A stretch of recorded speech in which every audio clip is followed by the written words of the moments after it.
Hi, welcome to episode 11 of the Wild Learners channel. Today I am here with Jessica and Megan of Giving Gardens in Indiana.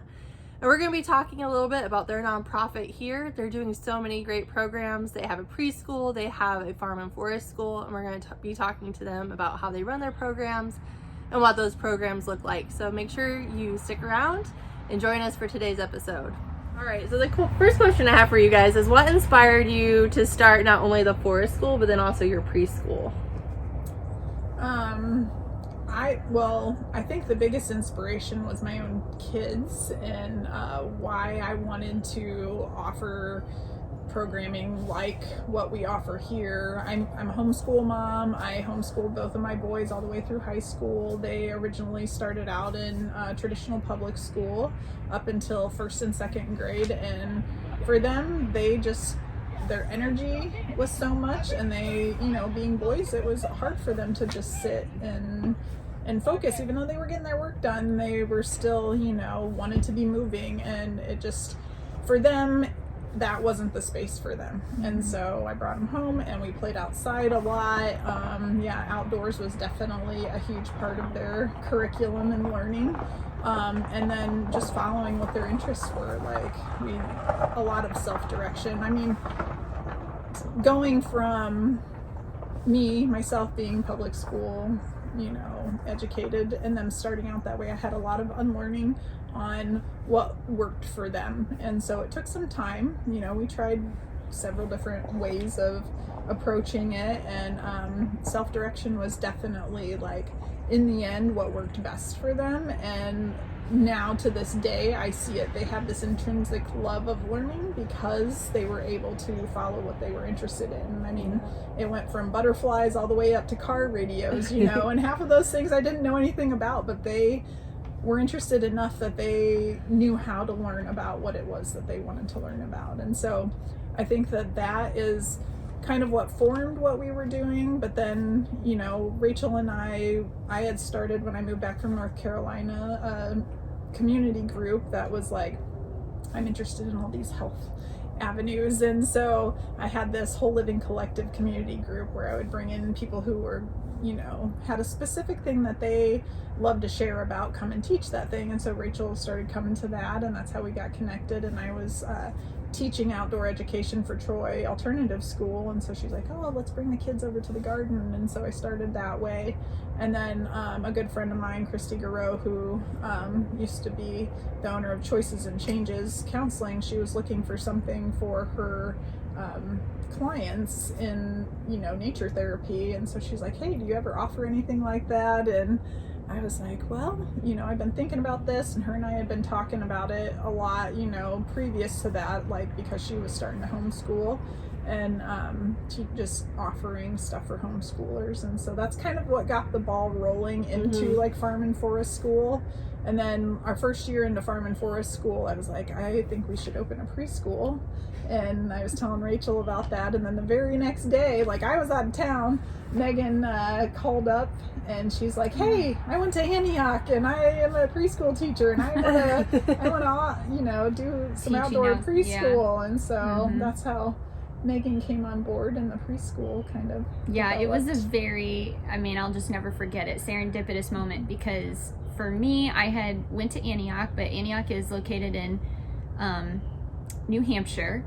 I had come back, and so I was familiar with the scene out there. They're very popular out east, they're very popular out west, but I was from Indiana, and I was going to go back to Indiana. So my only goal really for myself was just keep an eye on Indiana, just constantly be online, be like, what's going on? Where can I get in? Because for me, I was young. It was overwhelming to think about starting my own nature school. I thought, well, maybe when I'm older and I buy a house and I have some land, then maybe then. But I was so far from that.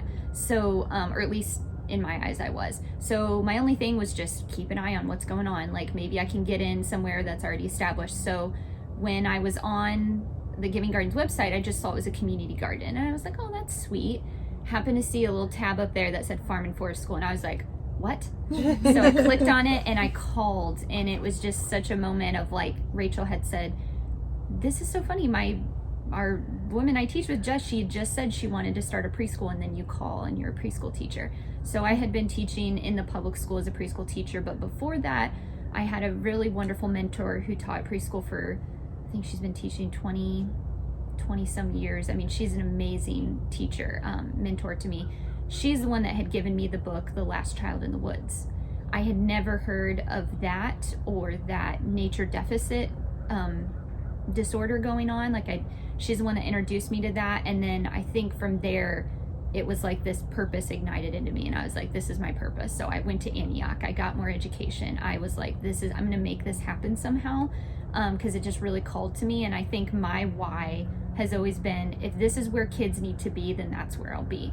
Because I had a lot of understanding for and respect for teachers, all teachers. And I think that there's teachers who teach well inside, and that's where they want to be, and that's how they teach, and that's fine. But I thought, but if I'm willing to dress like this, go outside and be with little kids and be fine, and that's what kids need, I'm okay with that. It's more about the kids than it is about my own comfort and where I would like to be.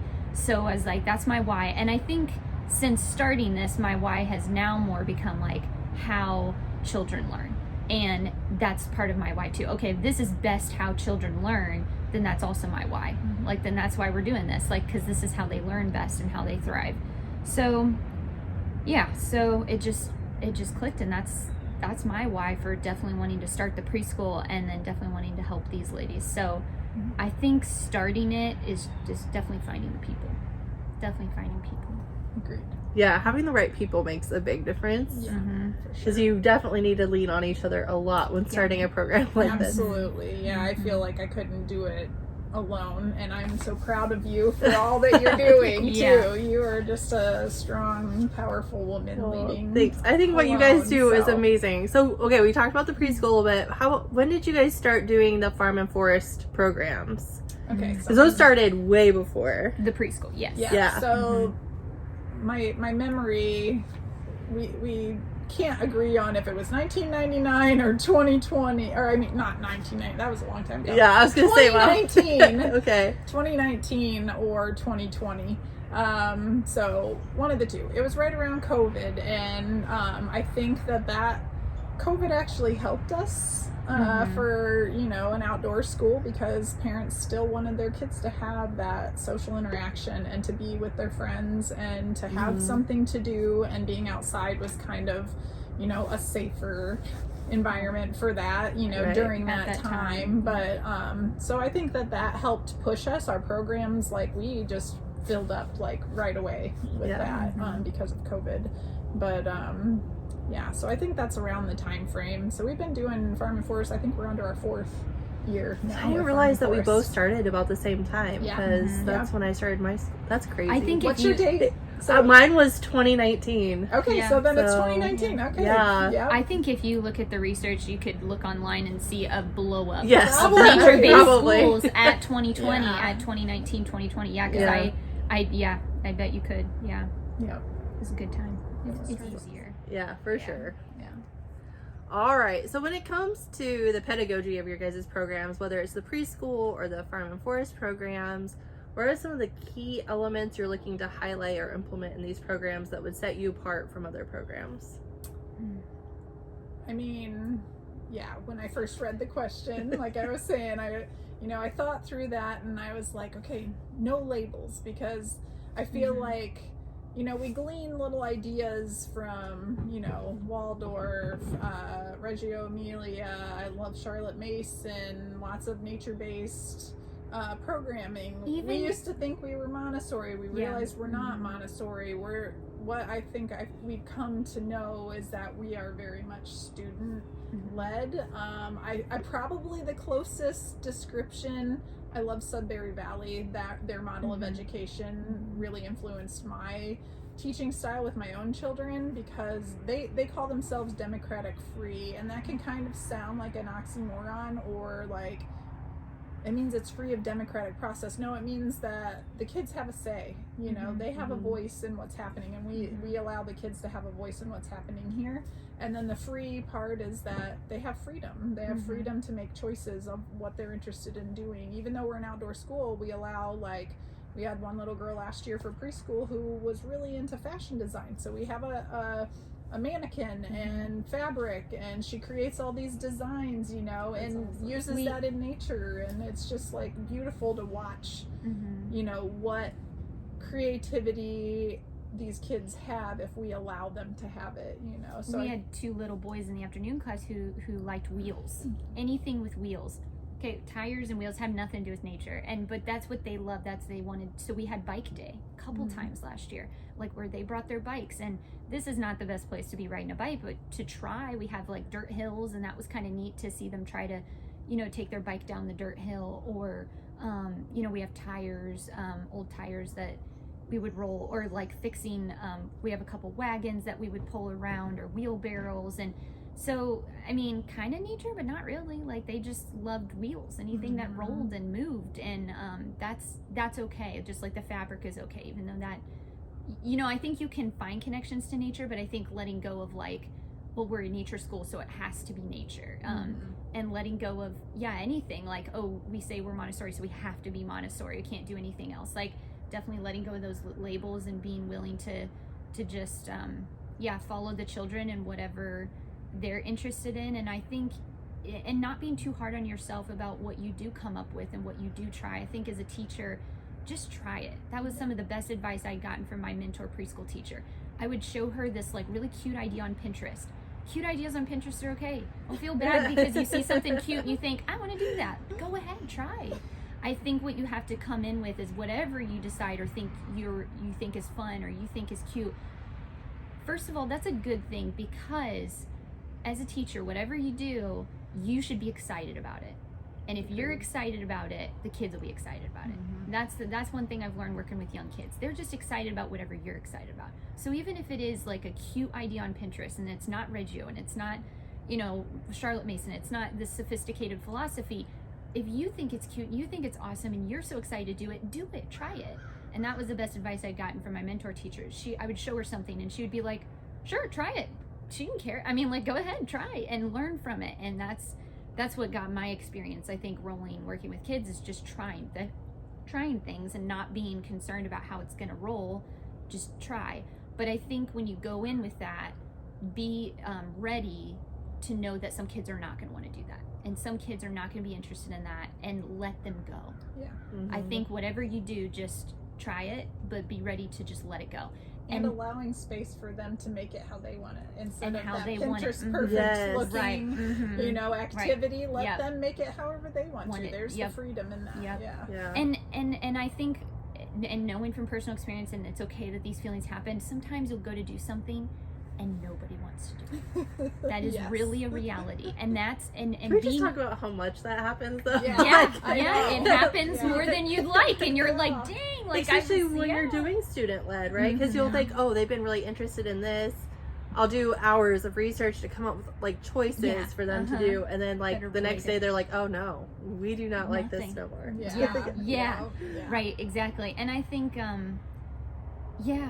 exactly. So being ready to accept that and let that go and let them go is I think the most powerful thing you can do. And I think I found as a teacher, being accepting and acceptance, like I think acceptance therapy is a thing, but I think acceptance therapy and teaching is also another really real thing, because I think it's the most powerful thing you can do for your students is accept them for who they are and exactly where they are.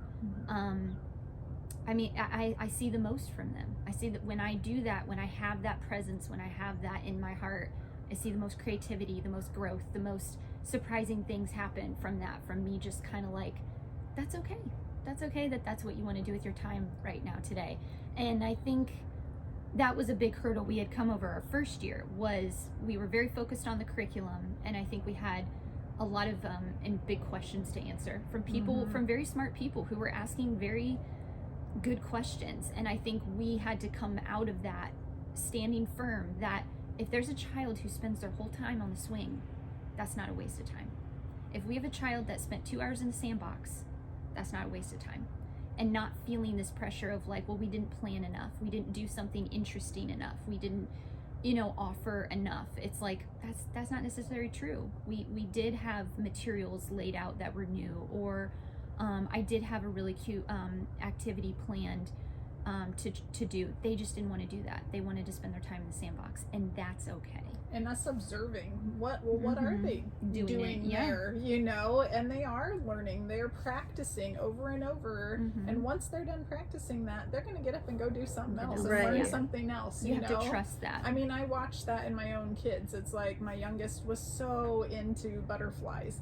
He knew every name of every Indiana butterfly. He'd go out and chase. He figured out how to catch them so he wouldn't hurt them, like all these things. And then once he felt fulfilled by that activity, and he would do that for hours and most every day, once he was done with that, he moved on to something else and just dropped that completely. And it still like fulfilled him into his future now, you know, because it just taught him to like how to learn something. How to really deeply learn and observe and become aware of that one particular thing. And if we're always like, well, no, you need to be learning this thing right now, you know, like that would have taken away all of that joy and that curiosity and his like motivation to want to learn. And so, well, and I always wonder too, like, if we're trying to take their attention from something that they are invested in and try to convince them that this over here is better or worth more of their, what are we really telling them about what they're interested in? Exactly. And how much buy-in are we really getting? How much memory is actually going to be devoted to whatever we're teaching? Exactly. And I think as teachers and adults too, be careful, because we're very powerful in our way to disrupt things. Like, you know, I'll have boys that just want to catch crickets. They could spend 2 hours catching grasshoppers and crickets out here. But if I was to be like, oh, well, I picked out all these books about crickets. Do you guys want to learn about crickets? And here you could like use the magnifying glass and look closely at their wings. Or if I came in with that energy, they all run away and they don't catch crickets anymore. They're done. And so I think being wary, and I'm not saying that would happen every time, but being wary as an adult, like that you can, I don't know, like you can ruin things. Like I've had kids really like interested in sensorily going over there, and like we have a rosemary plant in front of us, sorry, so that's what I'm looking at. But if they went over there and really smelled it and felt it and touched it, and then I came over and said, well, this is rosemary, it's good for this, it does this, and I just started on this whole spiel about rosemary, it probably would destroy their like initial interest in the plant, you know. Like you got to be careful, like and it's ask them okay questions. You gotta, sometimes you have to leave that all alone. That's right. Like That's the openness and like not naming everything. It's okay that not everything's named. And I think that's been hard as a new teacher, like, and an adult, because adults know things and they just are excited to share what they know. Like, and so I'm not saying never do that, but I think just be wary that you can destroy that initial interest and like spark to want to know about it, because you come in with all your information and all your knowing, like, and maybe just waiting for them to ask the question. What is this? You know, like when we were in here picking lettuce the other day, you know, Michael was going around picking and he's like, what's this one over here? And is this one edible? And, you know, so he was interested in wanting to know more information. And I was the person who could share that information, you know. And so I think that's the beauty of like our program too, is like we don't have to be experts in everything, you know, like, and if we don't know, we're like, hey, let's figure this out together if they're asking the question, you know, and I can help you find that answer, you know. And just meeting them where they're at. Like for the first time, we have kids that come here and they're initially more interested in the play bugs we have. They're not real bugs, they're just play bugs, but they're just, that's where they're at when they first come. And then over time, and it takes time to be more interested in the actual real bugs and not be scared of them and hold a worm. Like I think what I've seen, and maybe other people have seen it in other kids elsewhere, kids are not as and some kids are, but a lot of kids I think come with a lot of fear around bugs or worms, and it's icky and it's gross and they don't want to touch it, or their grandma said to be afraid of wasps and bees, so they're afraid of bees, or spiders are scary, don't, you know. And so I think being aware that you just got to meet them where they're at and trust that in time with repeated exposure, they will become interested, they'll become less scared.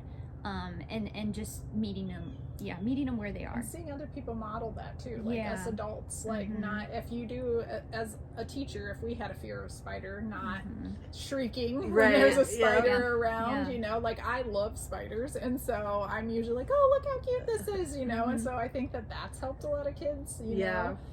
But then also seeing other kids, like I think that their peers are just as important teachers as us as adults, because they're learning so much from seeing another child excited about something, and they want to definitely. participate in that, you know, Right. and that opens up a whole new world to them, you know. And I think we've seen them So- challenge each other, especially physically. Like I think it helps those kids who don't want to climb or don't want to do too much that's sensory risky a little bit, but seeing their peers like climb a tree higher than them, that really like propels them to want to climb the tree as high as their friend is, and that motivation is really real. And I think too, being honest about like the cold is another one. Like, yes, it is cold, it's okay to acknowledge that it's cold, but then as you as the adult can model, like, that's why I put this on and I put this on and put my gloves on. It makes me feel really cozy. And the same with the spider. Yeah, I used to be a little worried about spiders, but you know what I learned that made me not so scared of spiders? That they don't want to be near you, and they don't want to bite you, and they don't they want to get away from you, actually, so they don't want to come on you. That helped me not be as worried about spiders and scared of them, knowing that they're not out to bite you or out to get you. So just Yeah. like modeling your own learning of like, yes, I understand that you're worried about spiders. It's a totally normal thing, but did you know this about spiders? And that helped me not be as afraid of them. So like, I think that's a real good modeling. Yeah, and I technique think too. like circling back to us being nature-based and pedagogy around that, like nature is the teacher, you know, Yeah. too. And so there's always opportunity and creativity to learn something, because there's always something happening, and the kids are like interested in what's that thing happening, you know. And me too, like I was sitting in the sandbox with a little boy last year, and I got super excited. It was springtime, and I was like, oh, the vultures are back. And he's like, why?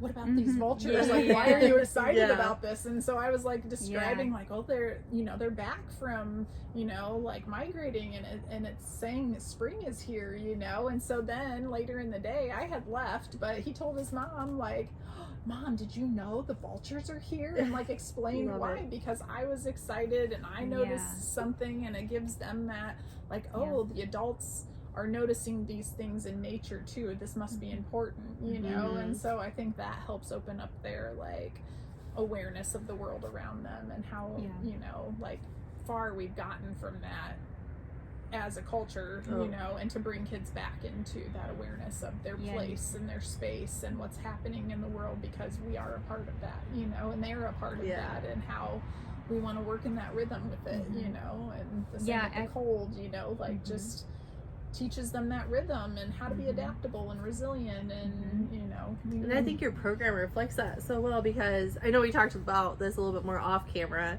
but I love that you're not going to labels, because I did the same thing when I started my school. I was like, well, you know, I'm very Reggio, Montessori, you know, mix, and like I was saying earlier, I tend to be more one thing than the other year, you know, on various years depending on what the kids need. Yeah. And I think that is a really healthy thing, because one, it shows that we have growth mindset, right? Like we're willing to adapt and change as needed for the kids. And I think when you're talking about programs like this that give students autonomy, you can't put labels on it, because you're not really the boss. The kids are. That's right. That's right. Yeah. And so I love that. And I think it's a very human thing to want to label things, because we want to understand and we want to find a pattern, you know, to it. But then patterns are broken all the time. Like I just watched some documentary, and they were talking about the way that humans migrated and the time frame and all this stuff, and it just blew what we had thought was the absolute truth out of the water, you know. So it's like, yeah, if we're open enough to that growth mindset to just observe and be open to new information and really watching and, you know, discovering, like, and trust change and grow, and trust children and trust nature. They do learn. They're learn. learning every moment they're awake. They are learning. They are learning. Yes. And, something that I've been really interested in. I've been learning about the history of public education. And public education actually has not been around that long. Really, it started during the Industrial Revolution. It's like you're telling me that all these people before the Industrial Revolution just were uneducated. Some of our greatest minds were from that time. From that before. education, Right. And so I think that we forget that children have the capacity to learn on their own if we allow them the space to do it. I always say, I know a man who has a 5th grade education. He is the most intelligent person I know. Just because he was a problem solver. He had to go to work for his family, but he he knows how to fix his house. People Mhm. come to him for answers. Like, he's just like knows things because he was willing to try and to be creative, and he didn't have Mhm. other people telling him, no, there's only this one way, because there's multiple ways to do My- things, you know. So My dad, which I think is a big part of my why and why I'm so passionate about all learners and all people, but my dad, he can't spell rainbow. He has dyslexia. He was never going to go to college. He barely graduated high school. He owns his own business, fixing other people's offices and computers. He sets up security doors. He sets up phones, cameras, you name it. Fix your computer, your personal computer. Owns his own business and has raised my siblings and our family on that business. I mean, that's not something that they tell kids now when they're in high school, that, well, you're gonna need to go to college if you want anything in life. And it's like, that's, my dad proved that wasn't true. And so I think having him as that example, and then, then believing in every kid and being like, you have a choice, you have a future, not the one that they're saying is the only way and the only future. And that's an option too. It's okay. I went to college, so there's nothing wrong with either way, but I think it discourages me and it breaks my heart, like, that some kids, I think, now feel that they see all their peers go to college, and if they don't go to college, they're not successful, and that's just so far from the truth. I do think we're seeing a shift in that, and Yeah. culturally though, because Mhm. I know my generation was very much like told we had to go to college, but then my Mhm. generation saying like, I went to college, I have my master's, I did all these things, and I still don't have a job, Mhm. or I still don't feel fulfilled. Yeah. Mhm. Whereas we see some of our peers who didn't are very successful. They're Mhm. they don't have the debt that we have. Yeah. And I think that there's been a huge push towards like the multiple intelligences. Mhm. And I love that, because I think that we had been as society pushing so far for like standardized specializations Mhm. that we have really lost some of those key components to our culture. Mhm. And we've realized like, oh, we really need these are valuable trades, this is valuable knowledge that we had really taken for granted for a long time. Yeah. Yeah. Yeah. And I think going back to just how powerful nature is as a teacher too, like, our kids had come across a dead bird, and I think a dead bird, but we've also come dead voles, dead mouse, and like the curriculum that comes out of that, I didn't expect to teach about death today or talk about that. I mean, nature is just so real. It's so true to life. I mean, like, you can protect when you're inside and when you're in a very controlled environment, you can protect from any of those subjects or any of those things coming up.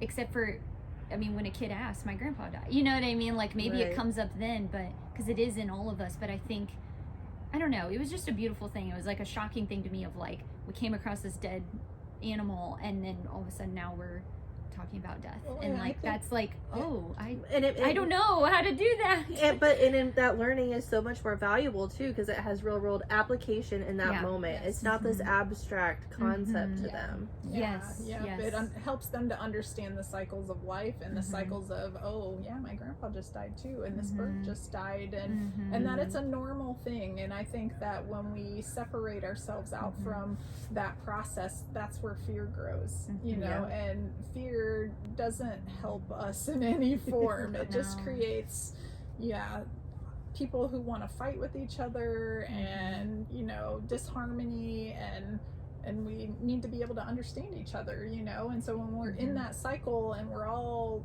understanding it together, then we can relate to each other and yeah. get along better and have more community, and Mhm. so Yeah. I think that that's the beautiful part about being in nature And I think as that's a classroom. that's a really good piece of advice, and something I filter my own actions through of like, am I doing this based on fear?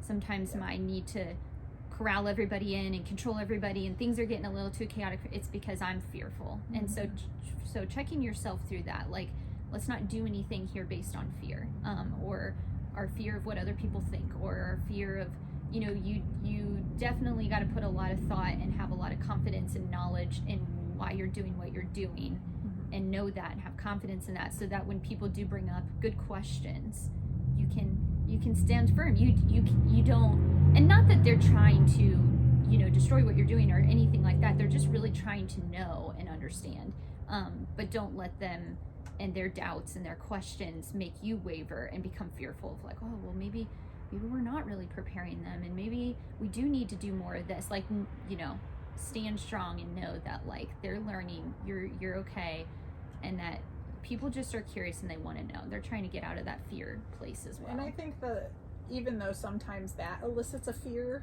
response in me, it's also helped me be more courageous in really, well, why am I doing this? And to question and to be open to their questions too. Like, I don't want to like, just because they question me, like be like, no, you're wrong. Right. Because they may have really great things to add to that as well, and I want to be open to that. And so I'm just reaffirming, okay, like this is why I'm doing this, and maybe they did change my mind a little bit about something, you know, because there isn't just one way to do anything, and I always want to be open to that. You know, we may have kids who come here that do need a little more structure, and I want to be open to enough to that to say, okay, well, here's some books that, you know, maybe they enjoy that process, and then these other kids need this freedom space, and so how can we make all of it work for everyone here, you know, and everybody's accepted in how they are and who they are, and I think that's what we are learning to do beautifully here. We are we are learning. It's not perfect. So I have a question that I didn't prep you guys for, but this conversation's made me think about it, because like something I get a lot with my school is, how do you do risk assessment?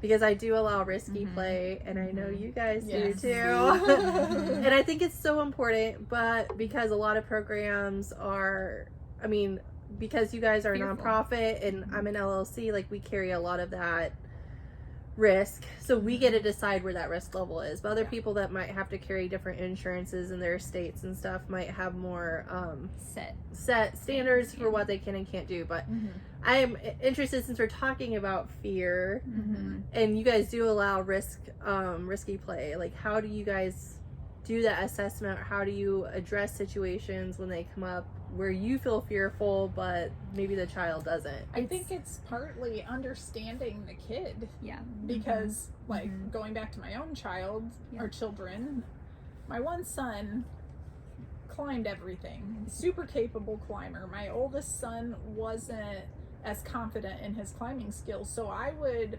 probably monitor and talk with my older son a little bit more about climbing, and do you feel comfortable and do you feel safe, more than I would have my younger son, because his skill set was different, you know. And so I think that's kind of how we work with the kids too. It's like, well, we know a child who maybe is new to climbing, and we're like, well, let's just only stay to this level, but there's another child who's really confident, and we'll let her go higher in the tree because we know her skills are capable of doing that, and we want her to feel challenged too, you know. But we also are like, just asking them and trying not to while they're climbing. I think that's huge.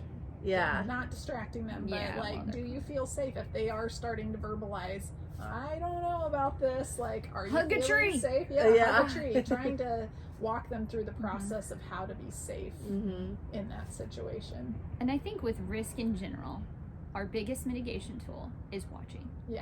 That's the biggest one. I mean, like, just adults watching children. And there's risk all the time, no matter if you're watching or not. Exactly. And better to meet it at an earlier age than waiting till an adult. So what I really hear you guys saying, I mean, not just for the risky play, but also when it comes to like the student-led learning, and really catering the learning experience to the child, because some might need more structure, some need less structure. It really comes down to getting to know your students on an individual basis. And keeping those class sizes small helps with that. For sure. I think there's like very broad and general, probably like risky play protocols you could have in place. But I will say that when the children come, I didn't know I needed a line for that. I didn't know I needed to create something for that till I met Bobby here. You know, like that's the reality of it. And I think it's a constant, in the moment, outside the moment, like we are in constant conversation. This happened today. This is what I did. I'm not sure if that's what I should have done. What could I do next time? Sounding boards, working with your team, and trusting your team, like that they might take a tighter rein than you would have. Like some teachers I have, like they would stop something and I wouldn't have stopped it yet, you know, like that's okay. Trusting their intuition and their thing. And then sometimes we don't stop it and it went too far and something happened. Trusting that too, because there's learning in that. And then just like coming back together and being like, well, what is our line for this? Knowing this child, he needs a lot more sensory input and he's seeking his friends to get that sensory input. I don't want that to go too far. I need to step in and like, you know, you can push against me. You can fight me. I'm okay. But like, I don't want you doing that too much with your peer who's smaller than you, or, you know, can handle that so much, but then there becomes, it's too much for them. But it's not too much for me. Let's get you on the swing. Let's get you climbing. Let's, you know, how can we get those needs met? But we're not, your friendships with your peers are not getting harmed in that process, I think. But it's a tricky line. Like, it's something that's getting evaluated constantly.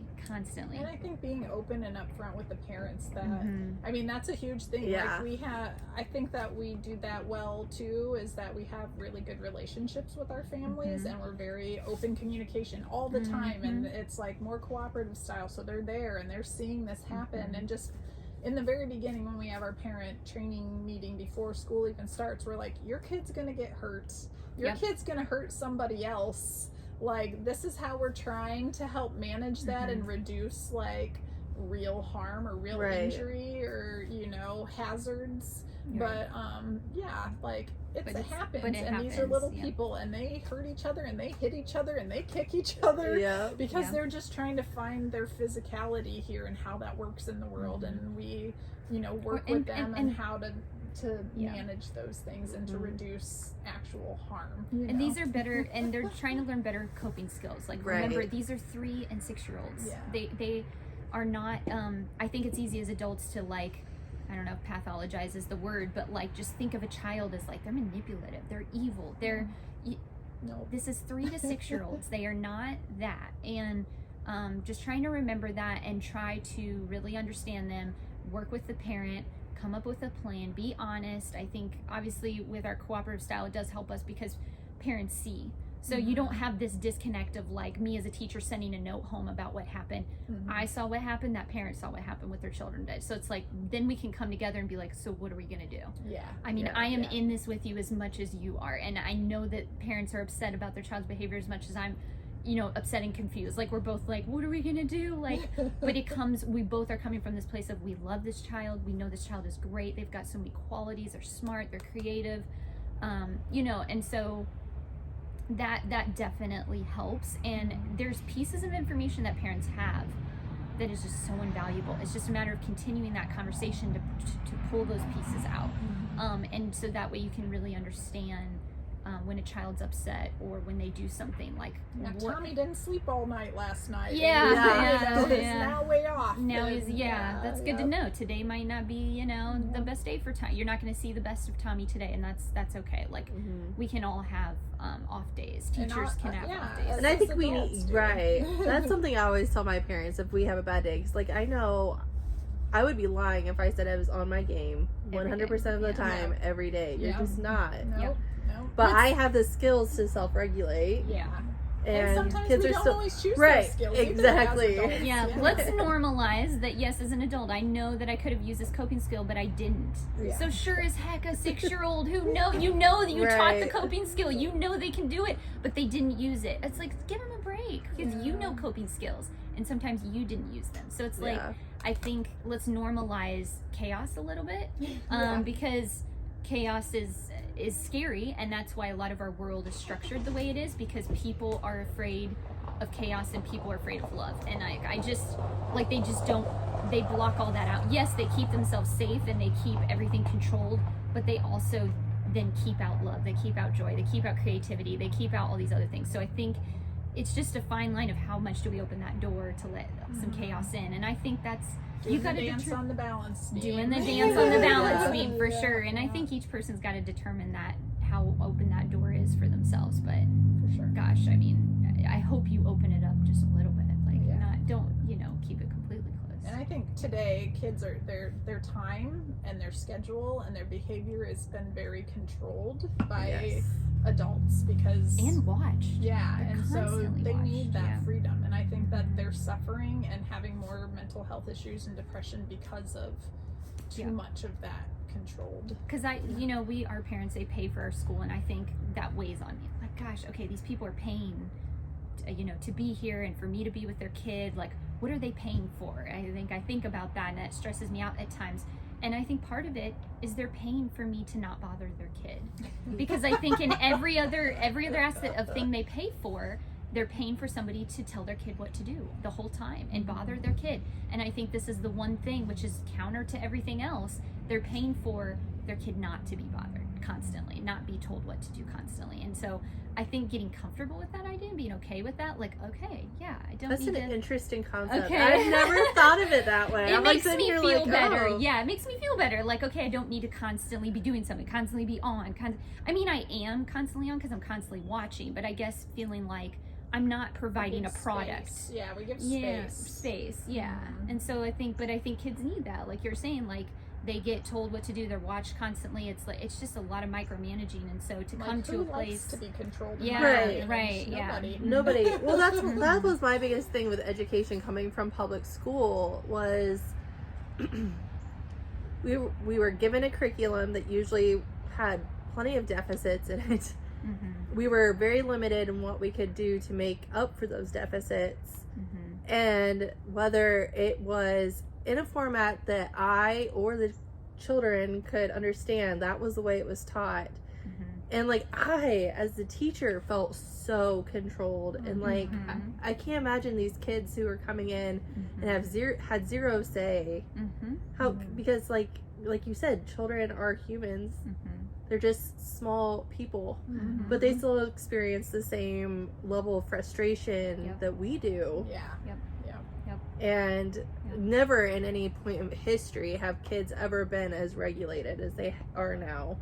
And something that I could get on a soapbox about is just the expectations that we have for children when it comes to academia is so disproportioned to their development.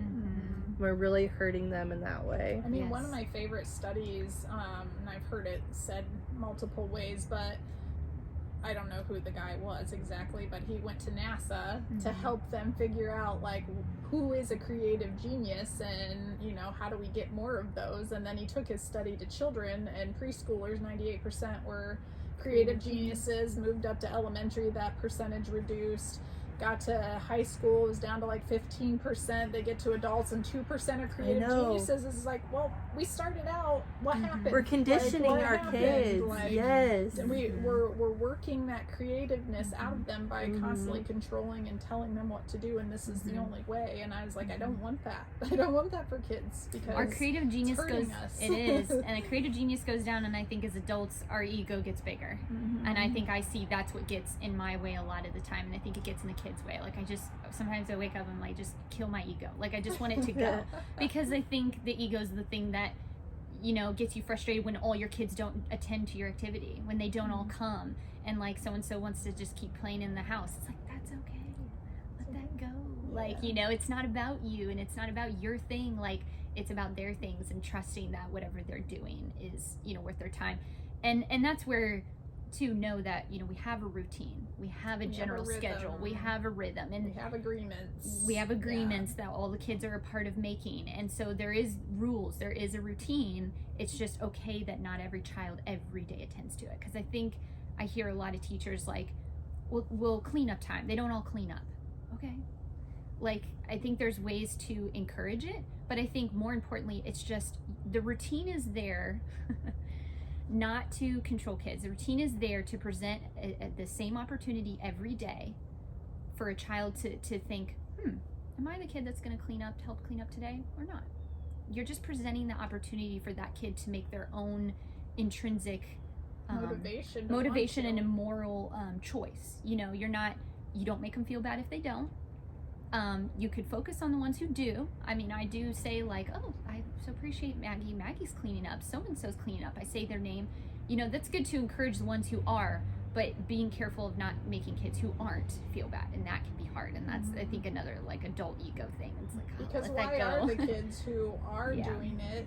Is it because they intrinsically want to, or is it because they have felt shame if they Mhm. aren't, and so they want to people please? Like, Right. there's a fine Right. line there, Right, you know. right. And so All humans want to feel they belong, and so That's they will right. do things to feel that they are belong and a part of the community. But the kids who are anti at first, or who just aren't a part of it, it's because they haven't felt that they are accepted. Mhm. It's like, sometimes I get this feeling from some kids, and that one kid in particular, he's one who came in screaming in my face, in my ear, other kids' ears. It was very like, why do you need to do that? You don't need to do that. You could just talk to me. You don't have to yell. And I think it gave it a couple weeks. He just came every day. He was just like, just do it again. Same people, let's do it again. And then he just stopped. He didn't do that anymore. And I think that's because, like, people have this thing where it's like, if you can't take me at my worst, you don't deserve me at my best. And I just feel like that was what it was. Like, he was just like, I'm gonna be abrasive and like, and then when you finally can accept me then and don't make me feel bad, or you invite me back each time, then I'll give you my best. And so I think like that's in some people, and I think they just need to feel accepted regardless, not based on conditions. And not that based doesn't on mean there's conditions. not boundaries either. Right, Like, there are right. boundaries. We don't allow them to hurt each other. I mean, they're going to, but we, you know, I can't let you hurt your friend, or Yeah. Mhm. we agreed we aren't hitting our friend, or to solve this problem, or Yeah. whatever that is, Right. because Yeah. we have community agreements to help keep those boundaries, to help keep a mostly cohesive community, but still Mhm. can, you know, like, that's what community is about, right? Like, something happens, but we don't want to kick somebody out of the community. We want to Right, work right. with them to, you know, talk through those things and to make it so Which that we are cohesive. It's really a life skill, right? Yeah, Because of that, exactly. when you were talking about cleaning up, that's something I always have a couple kids Mhm. who will find any way to get out of, Mhm. and they're usually the ones that make the biggest mess. Mhm. And when I first started teaching at my school, I would like be like, you do need to help. But to be honest, now we're at a point where the kids have been together long enough, and our community and sense of environment is strong enough that I don't have to say anything. Mhm. The kids kind of keep themselves accountable with each Mhm, other, and mhm. because they want to have that community, they don't want to hurt those friendships, they do take more accountability for the things that they're doing. And I think that that's a natural process, because as adults, you know, we have things that we are responsible for, Mhm. and I think that's just a natural way for kids to learn that that is a process of life, Yeah. and something that they need to adhere to. And I mean, I think, yeah, it's like an unsaid thing. Like, me as a person, I don't love cleaning. right, I don't. But I see my husband doing work, and I don't want him to be the only person doing work, so I'm going to help contribute to that Right. household and that community and that family piece, because Mhm. I want to help him, and I want to help everybody else in the house. Right. You know, Right. not because I love cleaning, you know, Right. but I want to make Yeah. I don't want it to all be on one person to do that, Right. you know. Right. So it's like an intrinsic motivation for me to just, because I Mhm. want to support everybody else, Right. awesome. not because Right. I like to mop the floor. Right. Yeah. Yes, and yeah, I mean, I would say a good tip for the cleaning thing is like to be like, if you have an indoor and then you go outdoor, or even for us, like we stay up here and then we go all the way down to our woods. We'll go down to the woods when all of our toys are picked up. Mhm. You're not putting it on anybody. You're just saying like, we're not going to go to this other place until all these things are cleaned up. And that kind of naturally, kids who are cleaning up and they still see a kid not putting something away that they're working on, they're kind of just hovering over there like, hey, like, we really want to go Right. outside, or we Yeah. really want to have more time to do this. Yeah. Like, when are you going to be done there? You know, Yeah. like, you don't have to be the one to kind of like come down on a kid. You can kind of just make these informational statements. Mhm. And I find that that's really key, and that really helps. Well, it's key for social development, right? Because It how many is. times as adults do we still struggle with, we have expectations for people, natural, good expectations, right? And those expectations aren't met. And how do we communicate that and deal with that, right? Mhm. Yeah. That can still be hard even as adults, and these kids are still learning that, and these are great Yeah. opportunities for them to practice those. Exactly. And but definitely knowing that it's going to be messy. It's not going to be pretty. And I think that's something that's been a big transition as parents have been a part of our day and watching. I'm not used to parents seeing how messy it is. I've actually heard from other schools that they don't allow parents to come and observe until October. I'm like, I wish Wow. my parents came and saw the first day of school and how crazy and messy it was. But I like that. But I Yeah. like it too. That I is, like it that's too. honesty. Mhm. Yeah, I think That so life too. honest. is messy, Messy. and very Mhm. untidy. That's what my aunt always says. Yeah. Life is untidy. Like, you just cannot Yeah. have this picture perfect Mhm. box of how things can be, because it's somebody's always going to cross that line. I'm a line crosser. Like, I always too. want to, like, oh, well, what's over there, you know? Like, Yeah, so it's just not, things aren't Yeah. tidy. Yep. And I think that we want it to be because it's easier that way, Mhm. but it doesn't challenge us. Well, and I think you it's good know? because, let's be honest, learning in general is not, or at least No. not in my, like you shared, my classroom is not either. Like, Mhm. Yeah.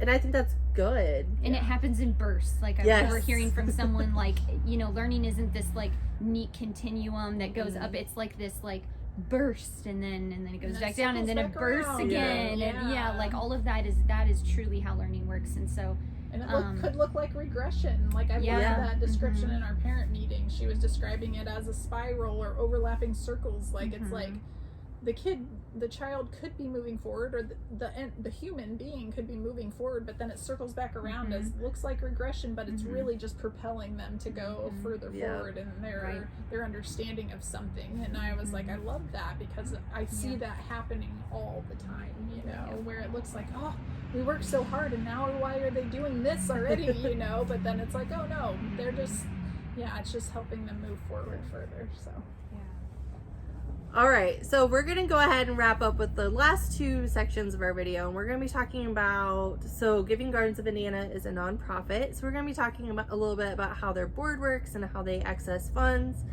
And then we'll also be letting these ladies give you some time to give you some advice that they would, or maybe wish they had when they first started the program, because I know that's something I'm always reflecting back on. So we'll go ahead and start with the question. So can you walk me through, like, how does your board work, and how do you access funds as a nonprofit? so we have 9 board members, and we just kind of filter through like things or ideas that we have with them, but really they're supporting us in the financial piece of it, like helping us make connections with donors. They help with fundraisers. They help with any events that we have, and having volunteers, and just making community connections. I think that they've been really valuable in all of that, and being a nonprofit. And in early childhood education, it's sometimes hard to make ends meet, because parents have to work full time or whatever in order to pay for their child's education. And so we're trying to keep it affordable, but we also have to charge what we have to charge, so that we have like living wages and everything's covered, and Well, so materials. sometimes materials. Yeah. And so it's like, sometimes you need that extra. I think that can be the benefit of being a nonprofit, is that then you can write grants. Our executive director is like fabulous at writing grants, and so she's really brought in a lot of money through her grant writing. And so I think that is the benefit of being a non-for-profit in that realm. We were a nonprofit before we even started our educational programs, because the founder, he was like, we're called Giving Gardens because he was starting seedlings and giving gardens to people, and so he had a nonprofit, and so we just kind of like fell into that as the way we did it.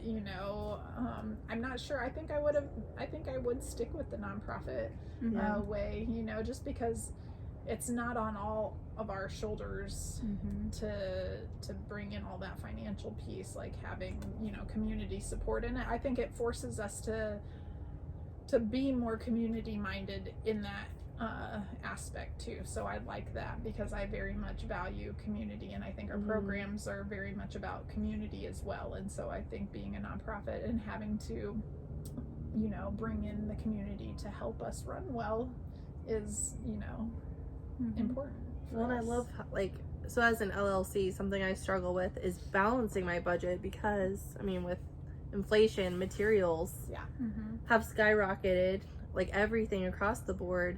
So it does create, at least in me, it increases anxiety. Yeah. because you're trying to teach, but you're also trying to manage making sure you have supplies, and like you don't want to cut back on activities for the kids. Yeah.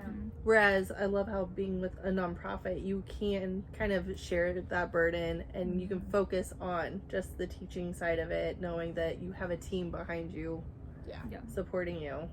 Yeah, and I think that's a really big piece to me too, having that team. Like, I think about you a lot, you know, and I'm like that. I sometimes feel overwhelmed by all that's on my shoulders, and I have a team going, and so yeah, girl, you're strong, because I feel like a team is so valuable. Like, I just feel like I couldn't do this all by myself without my team. You know? Like, and everybody has great things to add too, and opens my mind up to different ideas. So I love that piece about having a team as well. So yeah, you know, it's the bigger that your sounding board. Like, gosh, we have a nurse, we used to have an OT. That was really cool to learn from her and pick her brain about stuff.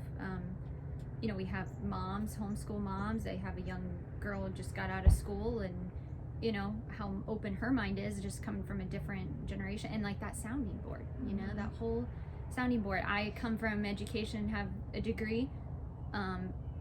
Jess doesn't, but then she offers stuff that I didn't think of, and how to think about it, and like all the way she's self-educated herself, I would argue, has been more valuable to this program than any of my background from a college and a certificate that said I learned things. Like, all the self-taught and books she's read and insight she has on things has been invaluable, and having that soundboard. But then to go against, you know, some of my experience and things I've learned in my soundboard, like, I think what makes it work so well is like our yin and yang. We like to say yin and yang because we look at things a little differently, but enough the same that the mission and what we are is you know, at the core is good. Beautiful wholeness. Right. It does. Yeah, it does. Yeah. I mean, in full disclosure, when I served on the board here, the diversity was amazing, and everybody brought their specialty to the table, which then created like.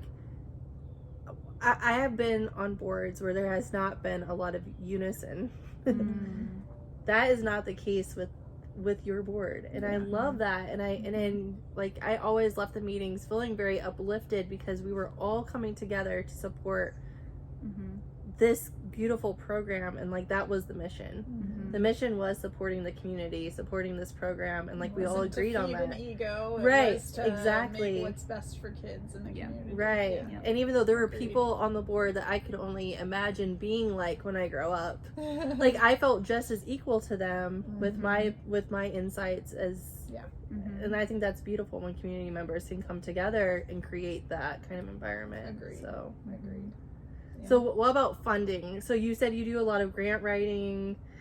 Rachel. Okay, so Rachel does the magician in the grant writing. Okay. I'm not much of a Do you writer. do a lot of fundraisers as well? I do. I help with the fundraising, and I'm the marketing person, so I'm do all the social media and all that kind of stuff. And but yeah, we're trying to figure that piece out. You know, I've never been one that like has been good with money. I'm like, oh, that sounds fun, let's do that thing, you know. But so we have people who are very more financially minded than I, and so that's been helpful in helping us kind of stay within our means, and learning how to reach out to community members and just invite them in. So I think that's a huge piece of it. Sometimes it's hard to describe what we do here to people. We have an educator on our board who has been a traditional public school educator for 30 years. And so for a while it took her, like, I was like sending articles, I'm talking about class, I'm all the things, trying to describe to her what we do here, and she still just was like, I'm not sure, like, and then I was like, please just come to class, just come. Right. She was here for one class, and it was a mess. I had to say, I was not like she was there, and I was like, there is just like a lot going on. It was like crazy. But now she's like on fire about what we're doing, and she has brought so many people to us to like observe and to get on board, and those people who just come and watch what's happening, they're sold. Like, they just love seeing the kids like being creative, having freedom. They're just like, it's like, yeah, the creative genius, you see it happening every Right. single day. Like, and so I think that just watching and coming and visit, you're welcome to come and visit. Yeah, I really do. It's so hard. I feel like I trip up on my words and I sound so trying to describe to parents because I want to prepare them. Like, you know, I've had parents who I think have a traditional view of preschool and maybe aren't sure or don't know, but then they come and visit it. It's just so much easier. It's so much easier for me to talk to them about it when they're here, Right. because I can reference something that we're both seeing right here in front of us versus like outside of here and I'm talking to parents on the phone or at, you know, at their house or something. It's just like I just fumble over my words. It sounds so like somehow sometimes I think like I make it not sound good and I'm like, but it is good. I just want to prepare you that it doesn't look like a bunch of kids sitting and listening to me. Yeah. You know, like, and I just want them to know, like, don't think like you're gonna come here and see that if that's what you're expecting. Like, it's not that, but it's beautiful what it is. So yeah, we're definitely an open yeah, book here. yeah. Well, that's what I love though. It is like the community does. It's open. Like you have a food bank for the community. You work with some of the local schools, doing different programs. You have your own programs, and then like I know my son's Boy Scout troop was just here helping build stuff. Yeah. Like it is like the heart of the community. Like I really feel that way because That makes me Yeah. feel good. you know you do you are reaching all different demographics of this community, and all different demographics have some kind of buy-in to this place, and I love that. we have people who, young adults who volunteer here, sometimes because they have to, but hey, that's another tie-in to the Yeah. community, and bringing people here. We'll possibly might have some young teachers from the college coming and visiting. So I think definitely as a nonprofit, thinking about like we've talked about what AmeriCorps or like people coming and staying here and then like working on the farm, you know, bringing agriculture. Like we've been in contact with a Purdue professor who's engineering, but thinking about agriculture and engineering, like putting those, marrying those two together, and we have a place for that. Because that's something I learned in my class, nonprofit wise. They talked about the Boy Scouts can come volunteer for you. You can pull from the local colleges because they have to do hours and they have to, so like bring their attention to you so they can put their hours into your place and your program. So definitely thinking like that. You got to think like that. And like, I think too, not only the financial piece, but like as we expand our programming, because we're thinking of that, like we want to offer something more. What's the next step after the kids age out of preschool and out of our elementary program? Like bringing in, everybody's got their special gifts and something to share, and it doesn't have to be money. It can be like you're really good at hula hooping, needle felting, whatever your skill set is. Everybody's got this special purpose and special genius, and how can they share that with other people? I mean, I think that's what I want, like more community to come in and share their skill sets with these, you know, this next generation that's coming up and all the generations that are coming up. I think that's how we continue, like the elders and tribes and indigenous people. They go to their elders to learn wisdom, to, you know, be imparted on them, and I want that from our elders in our community too. And I think they want to share that. I think it's so fulfilling to give back to your place, to your community. That's really how we build stronger communities. That's right. Is by sharing this information, sharing our abilities, because if we just keep them to ourselves, we're always going to be short in some area. And all age groups coming together too, like multi-ages, Yes. not just only 3-year-olds or only, you know, like we learn from every aspect. And I think a part of running a nonprofit too, something we have to get good at is inviting people and thanking people. Something we thought about a lot of, like, you need to thank your donors, you need to thank people who have supported you 7 times. 7 times. Make sure you make a concerted effort. We're super grateful for all of you. We're super grateful. And I couldn't do this by ourselves. And then bringing in the community, like getting good at inviting people. That old man who, Mr. Pat, he was a pig farmer. Invite him, and invite him probably 7 times, because I think that's like awkward for people. I don't know why, but it's like become kind of maybe hard or awkward for some people. But I think as much as you have to thank people, you probably have to invite them 7 times too, because you know people, they'll be like, oh no, not sure. Well, like, life's just busy sometimes, or busy, right? or intimidated. Like I've had parents be intimidated because I've had them like come and show the kids something, and I think they just think that I'm going to put all the kids in front of them and then I'm going to show them. And then when parents have come and showed their skills, they realize like No, they just come and hang out and they do their thing. Sometimes some kids are paying attention and learning from them. Some kids aren't. And so I think that takes the pressure off parents and people feeling like, okay, I thought it was going to be, you're going to put me up on a stage, make everyone sit and be quiet and listen to me. And it's like, it's not that at all. Like, it's like really chill. And then they're like, oh, I want to come back and do it again, you know, like. Yeah. It's just fun. Yeah, it's just fun. Like, yeah, it's not like, you know, to feel like, yeah, you're going to be on the spot or something. Yeah. So. Well, we're going to finish up, and I would love for you guys, you can take some time to reflect if you need to. What would be like the one piece of advice you wish you had or knew or had thought of when you first got ready to start either being a teacher for this type of program or helping start a program like this? I've got mine if you want. Or go ahead. I mean, yeah, go ahead. I think for me, don't be afraid to quit. I quit public school teaching. That's a contract job. That's a guaranteed. I get paid every, week. Yeah. Not that I'm not getting paid. Not that I'm not getting paid. It's not that. But it is. It's scary for like if you are young or you worked hard to get a degree and like that's the thing you're supposed to do is go work for the public school. Don't be afraid to leave that. And there's kind of a stigma too about leaving, or at least I felt like there was when I left public school. That like you somehow don't care about your public school anymore, and it's like that's not true and at we all. do. It's a necessary piece to our community too. Yes. Like I definitely think that there's a fit for all of us. The public school for Montessori, for whatever we are. There's a fit for all of us, and I think they're all valuable, and we're just another choice. Yeah, we like to say we're just a choice. We're just another choice, and people need more choices. And and so we find ways to work with the public school as well. Yeah. We got our fingers in there too. But not being afraid to leave behind what maybe has been comfortable and sure to take a risk into the unsure and all have about the risk. Yep, all about the risk. And you just be amazed what your life can take. And I know for me, I was like slowly I felt like dying, and then to get to work here and to get to, even though it's hard, it is hard, sometimes harder than what I left, is so worth it. So worth it. So and just there's so much more fulfilling, and there's so much freedom.